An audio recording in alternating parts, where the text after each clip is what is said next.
Well, it is mid-December here at the shop. We are going to give you guys a quick little walk around on the olds. Seeing as how there hasn't been much said on this channel for quite some time. This car developed a bad alternator over the summer. Charge light was steady lit and the battery kept going dead. The only way I could run it was by keeping a battery charger hooked onto it and providing electrical current to the battery all the time. Well, today, for whatever reason, I had the vehicle running for about an hour with the battery charger, and then after a while the charge light went out and the alternator's functioning again. It's just one of those little flaws that, you know, something goes bad and then miraculously it'll start to work. I'm not going to trust it, of course, but because it does whine fairly loudly under load, especially if you rev it up. But anyway, give you guys a little bit of an inside view of this unit here. It's already been painted. A lot of you guys already knew all about that. The air breather is taken off. I have to take it off in order to remove the battery, which I will be doing before, you know, the weather gets too cold. I'll show you guys the engine. You know, so this car was painted in spring. You know, it's all touched up. Fenders are back on the vehicle, things like that, leaves, everything getting in there. The badging, we are dealing with a 2.8 liter. I think a lot of you guys knew this, but anybody that's kind of just, you know, stumbled upon here, we are dealing with a 2.8 liter V6. This is a multi-port fuel injected engine, 6 spark plugs per cylinder. Controlled by the computer. The ECM injects fuel into each cylinder, basically the same as ignition timing. We are dealing with a non-distributorless V6 engine. It's run by coil packs, which, you know, a lot of vehicles are nowadays anyway. That's kind of the technology back then, you know. Started to advance.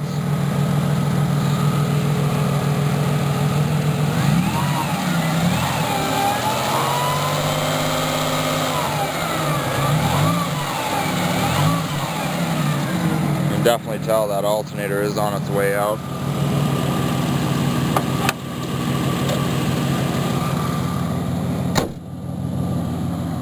So 1988 Oldsmobile Cutlass Ciera. I purchased this vehicle back in 2014 for a very cheap price. It was basically a steal, but the paint, there was minimal rust on the body, but I mean the paint, it definitely needed a paint job. So after a bit of a problem with getting the proper code for this vehicle, I believe this car was at a chop shop. Either that or it was stolen at one point, or it could have been totaled and or listed as a salvage title, because for whatever reason the VIN number on this particular car wants to indicate that the color of the car is actually dovetail gray when it's not. So I don't know, there was a big problem with the VIN numbers not matching with this thing, and I don't know, something tells me that it's either been in an accident or it's been stolen, or I don't know. But anyway, I could care less. So anyway, what I've done to remedy the problem at hand is I chose a palette book, and I looked at it and I ended up picking a Honda Root Beer Brown Metallic. So problem with dark colors is that this vehicle and this vehicle almost look identical in colors from far away. When the sun is shining on them, it's very different. This is a burgundy, like a purple color, and this is definitely brown. But on an overcast day like today, you can't really tell from far away because they almost look identical. I've actually had people tell me, hey, did you paint the car, the Oldsmobile, the same as the Chev? Well, it's like, no, I didn't. But because the colors are so dark, it's almost hard to tell. Like, when even from here, for example, they almost look like they're the same. But in retrospect, they're actually not. This is a purple or a maroon, and this is actually a deep brown, like a chocolate brown, and it's actually called Root Beer Brown. And under certain shades of light, if you look at it, it'll actually have a little bit of an effect.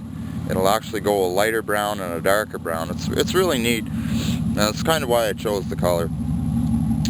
So anyway, it needs a muffler, it needs an exhaust job, you know, typical. Chrome luggage rack, you know, everything was removed from the vehicle in order to get this job completed, you know.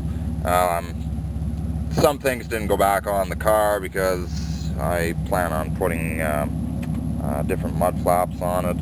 The chrome clips, or the clips that hold the chrome, a lot of them were broken and they are really, really hard to come by nowadays, so there's nothing really going to happen with this vehicle.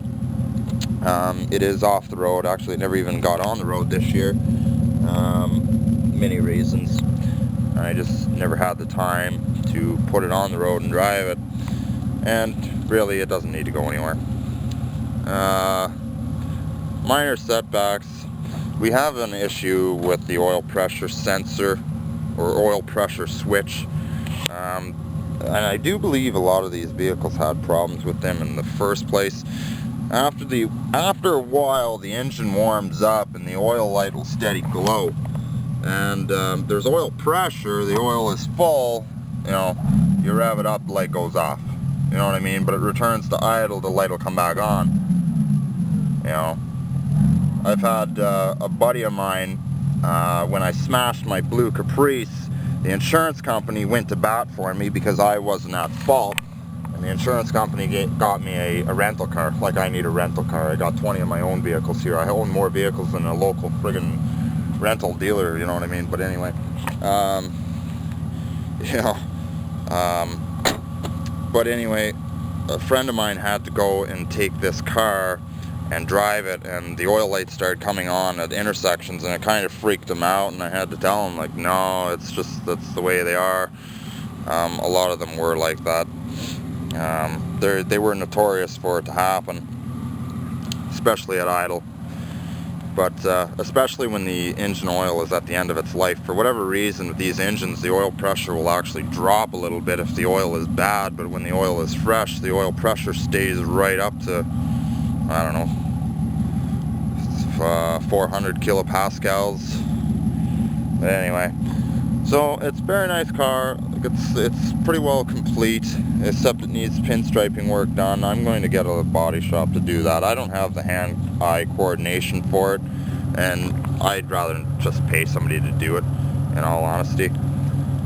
So that's what I'll end up doing. Very nice interior though. Everything works on this car. Like, I mean, it is a Brougham. Power windows, everything is fully functional in this car for anybody that's never seen this before.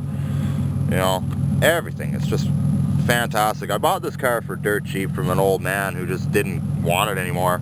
He was trying to sell it, and he was trying to sell it for $1,800. Then his wife scratched that out off the piece of paper that it was sitting in the windshield, and she put down $1,200 and put down that the air conditioner doesn't work, which it doesn't. The compressor, I think, is seized because the wire is pulled out for it. But then I went up to the guy and I was looking around, and I was hemming and hawing and, you know, trying to wheel and deal, and I said $800, and the guy's wife was right there, and the guy's wife was elbowing him in the side of the ribs there saying, get rid of it.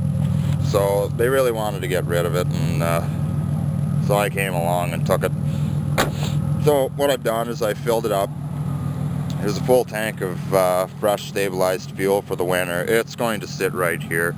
I have nowhere else to park it. You know, I have many other projects I got to get done, so the shop is full. I was going to store it in the garage for the winter, but I mean, like, it's sitting outside in the snow isn't going to hurt it. I mean, it's not being driven in salt, so it'll be fine right where it is. Absolutely a nice automobile. New tires on it. Like, I got 2 sets of tires included in the deal. Like, I mean, you can't argue about stuff like that at all. You know, this is what the car was painted before. I didn't do anything with the inside. I wasn't going to waste my time or resources or money on that. You know, it's basically pretty well matching anyway. It's not that far off, color variance wise. Anyway, alternator seems to be working again, so I'm not going to trust it anywhere. I'll get that replaced first thing in the spring before I do go driving anywhere. Luck would have it, I'll probably go and start it in the springtime anyway, and the charge light will be illuminated and it'll probably just go dead again anyhow. So yeah, I never put any miles on this car. I drove it around the city of Ottawa for a little bit when I first bought it, but I ended up parking it about, I don't know, about a month after I bought it. Maybe put 3,000 kilometers on the vehicle, put new brakes and everything in it, and I mean, that's all there was to it. Parked it after that. So yeah. So as for total mileage on the vehicle, I bought it with 197,000 on it, I do believe, and there's 202,144. So I mean, yeah, the car hasn't gone anywhere, and it hasn't gone anywhere this year. It's been totally parked. So absolutely fantastic. Like, I mean, the headliner's not even collapsing or anything. Like, this is a really, really nice car, and for the price that I paid, I really couldn't argue with it.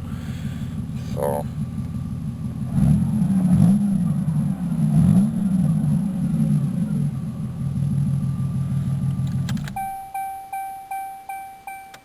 give you guys a restart.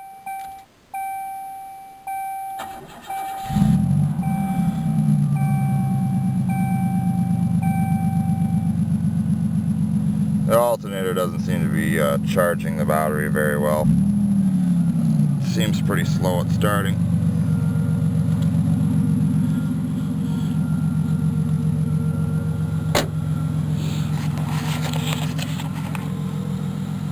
Anyway, I hope you guys enjoyed. Sorry for neglecting a lot of you guys. I haven't been posting many videos here for quite some time. It has been very busy this year.